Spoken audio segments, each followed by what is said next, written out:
Recorded Books presents an unabridged recording of The Death and Life of Charlie St. Cloud by Ben Sherwood, narrated by Richard Poe and directed by Greg Steinbruner, with an author's note read by Ben Sherwood.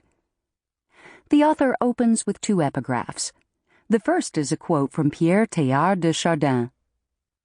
"We are not human beings having a spiritual experience. We are spiritual beings having a human experience." The second quote that begins this novel is from Thornton Wilder. "There is a land of the living and a land of the dead, and the bridge is love, the only survival, the only meaning." And now, The Death and Life of Charlie St. Cloud. Introduction. I believe in miracles. Not just the simple wonders of creation, like my new son at home nursing in my wife's arms, or the majesties of nature, like the sun setting in the sky. I'm talking about real miracles, like turning water into wine, or bringing the living back from the dead. My name is Florio Ferrante. My father, a fireman, christened me after Saint Florian, the patron saint of our profession. Like my pop, I worked my whole life for Engine Company 5 on Freeman Street in Revere, Massachusetts. I served as God's humble servant, going where the Lord dispatched me, saving the lives that He wanted rescued. You could say I was a man on a mission, and I'm proud of what I did every day.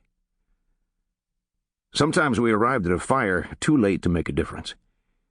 We threw water on the roof, but the house still burned down. Other times we got the job done, protecting lives, whole neighborhoods, and plenty of pets.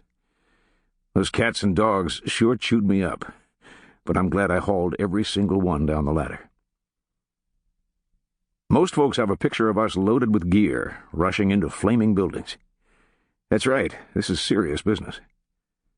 But in the quieter moments, we also have our share of laughs. We can send a pal flying up into the air with a blast from the pressure hose.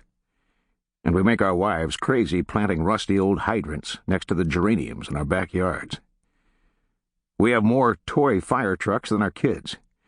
And we get into shouting matches over the best color for emergency vehicles. For the record, I prefer old-fashioned red to that ugly neon yellow.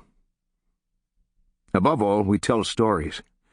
The kind where we turn down the TV, kick back in the lazy boy, and relax for a while. What follows is my favorite.